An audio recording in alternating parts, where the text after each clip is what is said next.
ವೀಕ್ಷಕರೇ ನಮಸ್ಕಾರ. ನಮ್ಮ ಮಸ್ತ್ ಸುದ್ದಿ ಚಾನಲ್ಗೆ ಸ್ವಾಗತ.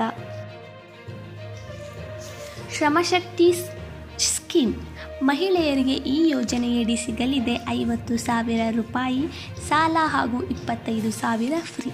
ಹೌದು, ಬೆಂಗಳೂರು ರಾಜ್ಯದಲ್ಲಿ ಸರ್ಕಾರವು ಹಲವಾರು ಯೋಜನೆಗಳನ್ನು ಜಾರಿಗೆ ತಂದಿದ್ದು, ಪ್ರಸ್ತುತ ಅಧಿಕಾರದಲ್ಲಿರುವ ಕಾಂಗ್ರೆಸ್ ಸರ್ಕಾರವು ಈಗಾಗಲೇ ಗ್ಯಾರಂಟಿ ಯೋಜನೆಗಳನ್ನು ಜಾರಿಗೆ ತಂದಿದ್ದು, ಯೋಜನೆ ಯಶಸ್ವಿಯಾಗಿದೆ.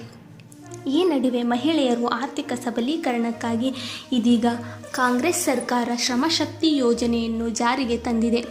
ಈ ಶ್ರಮಶಕ್ತಿ ಯೋಜನೆಯ ಮೂಲಕ 50,000 ರು ಸಾಲ ಸೌಲಭ್ಯ ನೀಡಲು ಸರ್ಕಾರ ಮುಂದಾಗಿದೆ.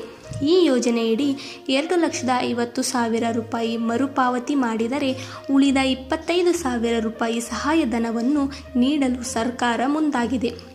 ಅಧಿಕೃತ ವೆಬ್ಸೈಟ್ ಆಗಿರುವಂತಹ ಈ ಮೇಲೆ ಕಾಣುವ ವೆಬ್ಸೈಟ್ಗೆ ಭೇಟಿ ನೀಡುವ ಮೂಲಕ ರಾಜ್ಯ ಸರ್ಕಾರದ ಶ್ರಮಶಕ್ತಿ ಯೋಜನೆಯ ಪ್ರಯೋಜನಗಳನ್ನು ಪಡೆಯಬಹುದು. ಯೋಜನೆಯ ಹೆಸರು ಶ್ರಮಶಕ್ತಿ ಯೋಜನೆ. ಇದರ ಉದ್ದೇಶ ನಿರುದ್ಯೋಗ ಯುವಕರು ತಮ್ಮ ವ್ಯವಹಾರಗಳನ್ನು ಪ್ರಾರಂಭಿಸಲು.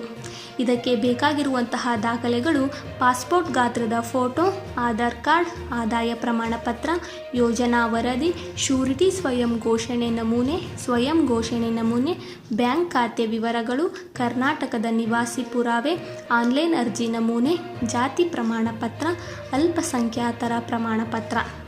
ಶ್ರಮಶಕ್ತಿ ಯೋಜನೆಗೆ ಅರ್ಜಿ ಸಲ್ಲಿಸಲು ಯಾರು ಅರ್ಹರು? ಕರ್ನಾಟಕ ರಾಜ್ಯದ ಶಾಶ್ವತ ನಿವಾಸಿಗಳು ಅರ್ಜಿ ಸಲ್ಲಿಸಬಹುದು. ಅರ್ಜಿದಾರರ ವಯಸ್ಸು 18ರಿಂದ 55 ವರ್ಷವಾಗಿರಬೇಕು.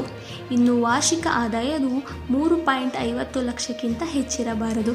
ಕರ್ನಾಟಕ ರಾಜ್ಯ ಅಲ್ಪಸಂಖ್ಯಾತರ ಅಭಿವೃದ್ಧಿ ನಿಗಮದ ಮಾನವ ಶಕ್ತಿ ಯೋಜನೆ 2023 ಮತ್ತು 24 ಮುಸ್ಲಿಂ, ಕ್ರಿಶ್ಚಿಯನ್, ಜೈನ, ಬೌದ್ಧ, ಸಿಖ್, ಆಂಗ್ಲೋ ಇಂಡಿಯನ್ ಮತ್ತು ಪಾರ್ಸಿ ಮಹಿಳೆಯರು ಮಾತ್ರ ಅರ್ಜಿ ಸಲ್ಲಿಸಬಹುದು. ಅರ್ಜಿದಾರರ ಕುಟುಂಬದಲ್ಲಿ ಯಾವುದೇ ವ್ಯಕ್ತಿಯು ಸರ್ಕಾರಿ ನೌಕರಿಯನ್ನು ಹೊಂದಿರುವಂತಿಲ್ಲ. ಇನ್ನು ಅರ್ಜಿದಾರರು KMDC ಸಾಲಗಳನ್ನು ಮರುಪಾವತಿ ಮಾಡದಿರುವ ಆರೋಪ ಇರಬಾರದು. ಇನ್ನು ಇಲ್ಲಿ ಮೇಲೆ ಕಾಣುವಂತಹ ವೆಬ್ಸೈಟ್ಗಳಿಗೆ ಭೇಟಿ ನೀಡುವ ಮೂಲಕ ಅಗತ್ಯ ದಾಖಲೆಗಳನ್ನು ನೀಡಿ ಅರ್ಜಿ ಸಲ್ಲಿಸಬಹುದು. ಇನ್ನೂ ಹೆಚ್ಚಿನ ಮಾಹಿತಿಗಾಗಿ ನಮ್ಮ ಚಾನಲನ್ನು ಸಬ್ಸ್ಕ್ರೈಬ್ ಮಾಡಿ.